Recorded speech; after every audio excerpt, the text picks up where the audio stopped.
Hi garden lovers, welcome back to another Over the Fence tour.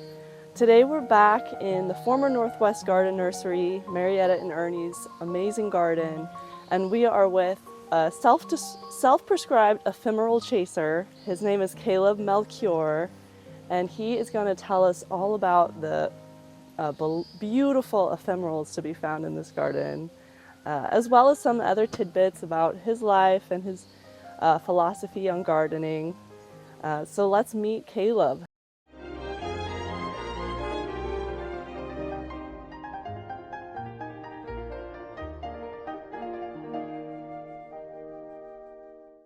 Thanks for coming on Over the Fence, Caleb. I'm so happy to be here. I love this garden so much. I know. It's been important to me for a long time. So. Yeah, I love seeing your posts on it on Instagram, and it seems like you come here a lot, and you've developed a really great connection with Marietta and Ernie. So being like a plant geeky teenager, the Willamette Valley was like positioned as heaven from the time that I was really young. So some of the first plant orders that we ever got were from Goslar and from other sources here. I first started growing their Hellebores when I worked at a specialty nursery in St. Louis, and we had seen their plants in magazines, and it was so exciting to finally see them in person. Wow. And so yeah. You're from the East Coast, right? Yeah, I'm from the Ozarks, so like southeast Missouri, really different climate, but oak savanna woodland like here. You're standing right in front of one of the plants that has absolutely been getting me so excited recently.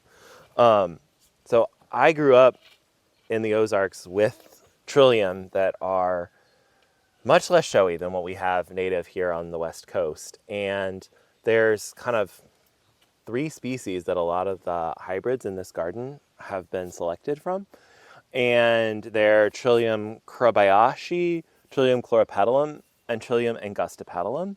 And all of those species very rarely throw out yellow and cream flowered individuals. Normally, especially like Kobayashi, looks kind of like this, where it has kind of the beautiful mottled leaves and then kind of the twisted little tepals. I don't know, I'm not a botanist, so I don't know the plant parts very well. But very occasionally they'll throw out a light colored one. And over time, Marietta has selected a bunch of different varieties. And so these 2 individuals are just spectacular. Like, look at that kind of like yellow cream that goes down to that pink flush. And like that one's even clearer. These plants are just spectacular. And when you come to a garden like this and see all of the Trilliums, it makes it seem like it's easy to get this kind of a population established. Is that true? Or does it take a long time? It's not hard, but it takes a lot of patience. And so you can see down here, there's a little Trillium that's like the three leaves. So when you originally plant a Trillium from seed, it typically takes about 7 years to flower. And even then, when they flower, they're quite small. But then it'll take them even a couple more years till you get kind of these full-size, really beautiful flowers. And so while it's not necessarily a lot of work to grow, it requires a lot of care over time. There's a special place reserved for you and a place you don't want to go if you were to pick that flower, right? Yeah, so I think Trilliums are illegal to pick in Oregon. If you pick the stem of a Trillium, it really severely weakens the plant because it only produces that 1 growth per year. It probably doesn't actually kill the plant, but you don't want to ever, damage a plant in the wild or in someone else's garden. That's just an act of destruction. For Trillium, especially because they take so long to bulk up, it's really something that in Oregon we try to protect and take care of. And I just can't believe that this is like April and like look at all of the ground is covered with beautiful lush green. I know. So something else that I think is so cool about the Oak Burns garden is the way that they garden in this style that is really intermingled. So when you look at like any square 3 feet by 3 feet, there's so many different plants that are all kind of like mixed together in there.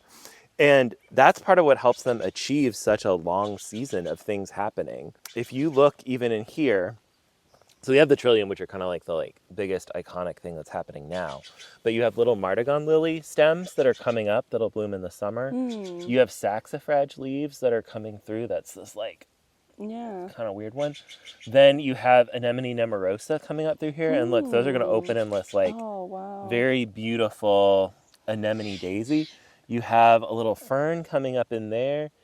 Here's an Erythronium that's going to pop up soon.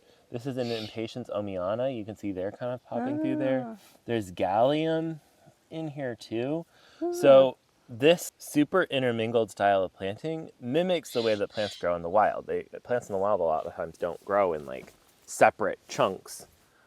They grow like this. And so you're kind of recreating that dynamic. It can be a little bit more challenging. It requires more thought to maintain something that's planted in this really intermingled style. But it allows you to achieve like so much interest over the year, and there's nowhere for weeds to get in. They helped this to happen over time as the plants just reseeded and grew. So I work as a designer and professional landscape architect, and this style of planting can be really challenging to achieve in like public gardens or places where other people maintain it unless you have a really skilled staff. So that's one of the things as a home gardener, you have the opportunity to like really develop these kinds of intermingled plantings over time. So a lot of times what we'll do in our practice is that we'll plant like masses of a couple of different things and then add seeds or bulbs over time that are going to spread and intermingle. But you as like a home gardener, every year you're able to kind of take a look at it and be like, okay, I want a little bit more of this, a little bit less of that, and really respond to those conditions. You also get to watch your conditions at home over time. Whereas when I'm designing a project, I may get to see it only a couple of times before having to come up with a design for it. So I also want to point out, look at even at this micro scale. So you have Himalayan maidenhair ferns that are creating kind of this like higher screen of that green film. You have the blue Chionodoxa, and then underneath you have this white Anemone nemorosa cultivar that's coming through there. So even in like, what is this, the first like 9 inches above the ground, you have so many different things happening. And then you have a pulmonaria that the corgis have not eaten for some reason. Those are like their favorite self-diagnosed medicine. Are you kidding me? Yeah, you'll just see them in here grazing on them. And then are you a huge fan of the Hellebores here as well? I love Hellebores. I am a late January birthday, and there aren't many things that bloom at that time in temperate gardens. And so for me, Hellebores were just like such a magical plant that, you know, you don't have to do that much through the year. But then they have these absolutely incredible range of foliage texture as well as the flower color and the flower texture. So you can see the really fine leaf foliage on a bunch of these. They're like very cut. Like especially look at this one where it doesn't even necessarily look like a hellebore anymore. There are a couple of hellebore species that these are mostly bred from, including Hellebores torquatus, and I think it's like Herzegovius. You can just see like that texture is incredible. Even as like a teenager, I knew that the foliage of the Hellebores was what we were going to see most of the year. And so I would always select the plants out of a seed batch. You know, you go to the nursery and you see all the different foliage and you're like, well, the flowers are all good.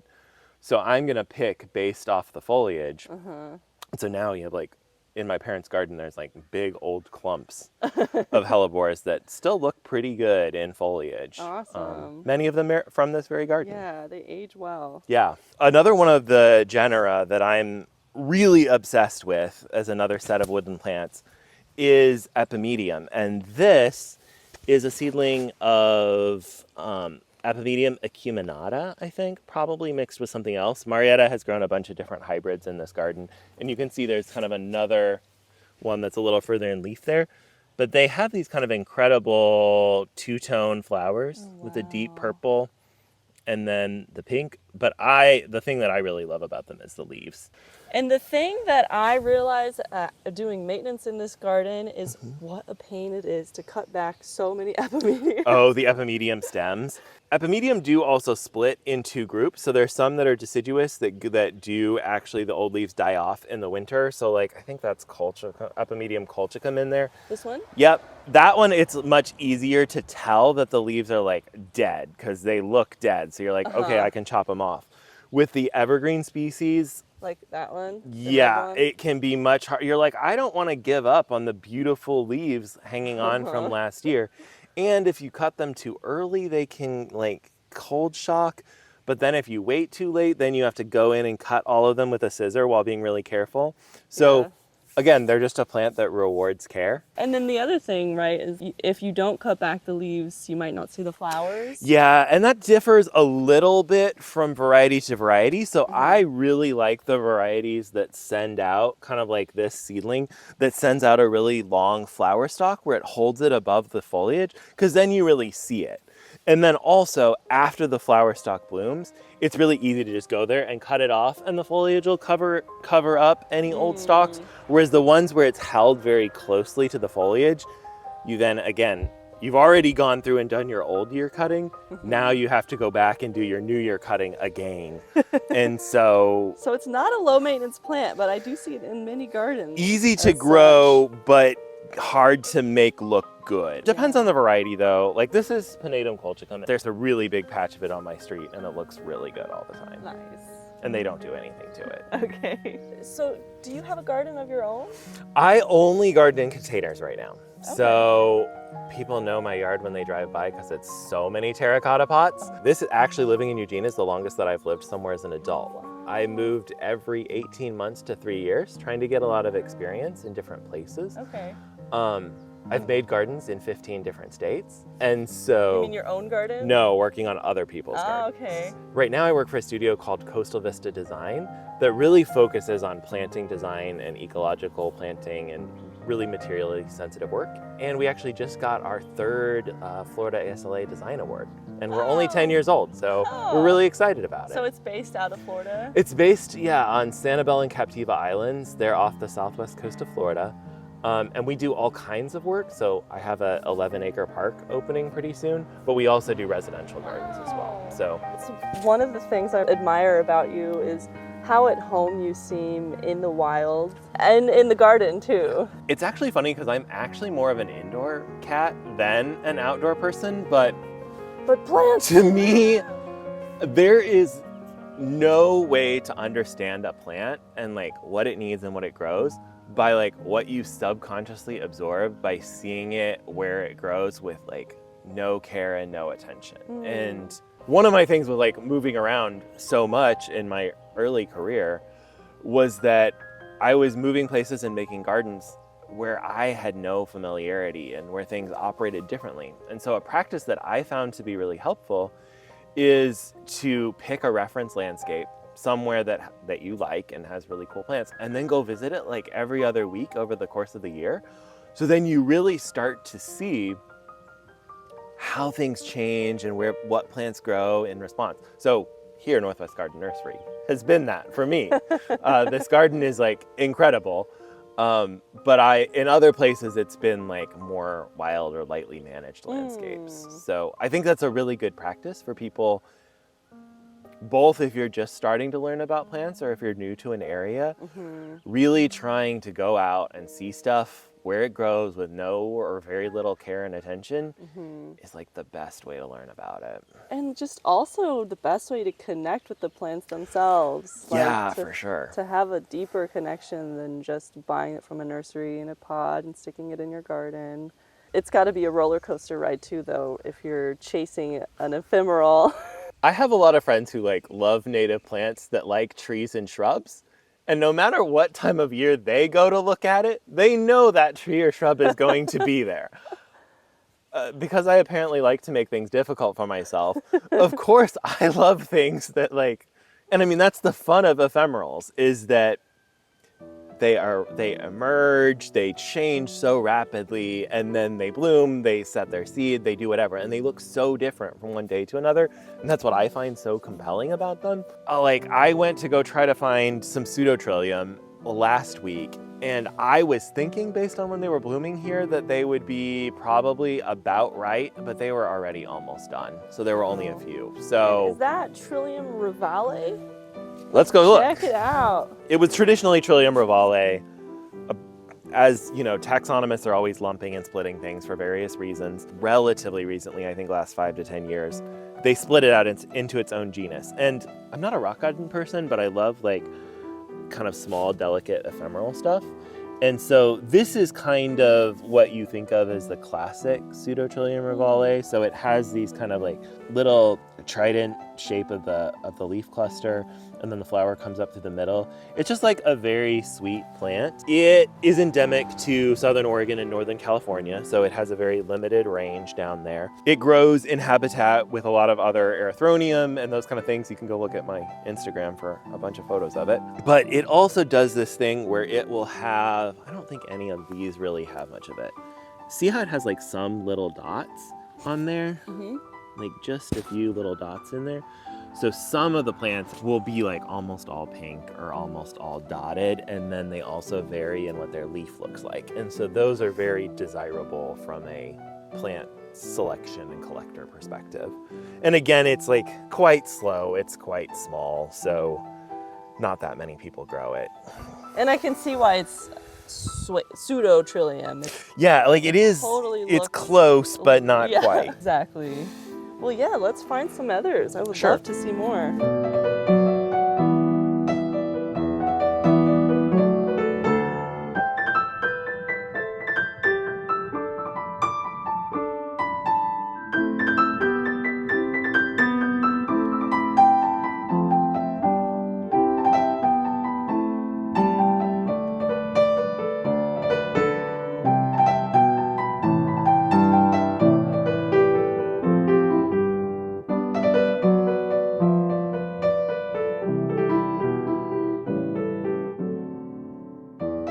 Maybe we go up to Trillium Corner up here. Or, I mean, it's really kind of more of an alley than a corner, I guess. But so these are a little bit closer to when you think of like the true species. Wow, those are ginormous. I know, aren't they? Oh my gosh. So this is more when I think of like Trillium chloropetalum and angustipetalum. This is what I think of them looking like. So you can see the leaves are very like lightly mottled. They don't have as much color as some of the others that we were looking at. Yeah. But they're enormous, and like the flowers are huge and so radiant. And then you can also see through here all of Marietta's podophyllum hybrids that are just like starting to pop up. What an amazing combo. I know. And the modeling gets lighter as they get older, right? Is that As the leaves age, yeah, they lighten up a little bit, but that also like depends on the species. So this is actually an East Coast species, Trillium cuneatum. I think that's native to like more like a Georgia, Tennessee area. But like look at how those leaves have that really cool modeling on them. But here in the Pacific Northwest, we struggle with a lot of East Coast Trillium because our Trilliums have adapted and evolved along with the slugs here. Oh. And so the slugs like our Trilliums a little bit less. They love East Coast Trilliums. And so a lot of times, Ernie and Marietta have said that they've tried so many East Coast Trilliums and only a few survive. So I guess cuneatum must be one of those. But like, look at how, I am just fascinated by the variation, like between individuals. Like, look at that flower. These must be a stinky one. I don't really want to lean in there, but you can see the flies coming to it. This one is one of those, what does she say? No, that's the Cypripedium tag. Albion. It says albidum down here? Yeah. Huh, interesting. This is what I think of as albidum looking like. See how it's like white and then it's got the very big leaves with the flowers quite small? These look like they have something else hybridized in with them. But with these flowers, it just is like, what secrets are you holding? I know, in they're your so little- radiant. They're so beautiful. And another really gorgeous Epimedium. So with Epimedium, there are whole groups like of species that I don't let myself grow because I know I don't have room. And if I got, so like that is a whole group of deciduous ones that I'm just like, I can't even go down that road, or otherwise it would just be another. I already have 20 Epimedium, like 20 different types of Epimedium growing in my front yard. And so I can't let myself also grow that group, or else it would just be Epimedium City. So you've probably noticed these couple of troughs up by the front. And this is where Ernie grows things that are like too precious to go out in the open garden at the beginning. One of the plants that he's bulking up in here, and they're almost done. This one's called Purple Heart, and it was selected at Siskiyou Rare Plant Nursery down in Southern Oregon. And you can see that it has the flush of the dots almost all the way to the outer edge. Wow. And so it's just like a very impactful. So much more glossy in the leaves. The leaf is very too. glossy. Yeah, it's just a very nice plant. So this one was selected back, when it was still more common practice to dig plants from the wild. A nursery person from down there saw Purple Heart as kind of the most extreme version of this patterning and took it back, bulked it up and propagated it and distributed it in the nursery. And I actually got a chance to see the old nursery catalogs from the 70s, and they were selling this for $2 a plant at that time. Oh, now, wow. if you were to I don't think I've ever seen it listed in a nursery catalog, but for this plant, it would be at least $50. It's just funny to look back at those old records and see what inflation, but also rarity, how that has changed over time. There's a couple of fun other things in this trough too. Have you met Corydalis?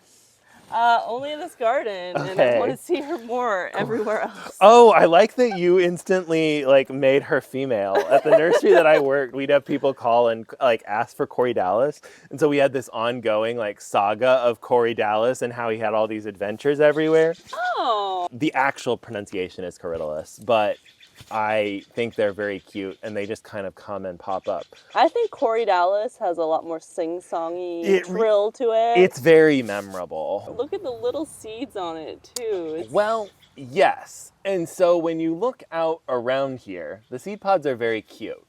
But when you have a couple of species, it does seem to like the Pacific Northwest, and especially this garden, a little bit too well. So if we come back in a couple of weeks, this entire thing will be full of blue Corydalis in different forms, which is interesting. So managing that is kind of a challenge, but it's funny because here through Seattle, you can grow them really well, but everywhere else, they don't like hot nights. And so we would get them as plugs and they would instantly melt out as soon as June came.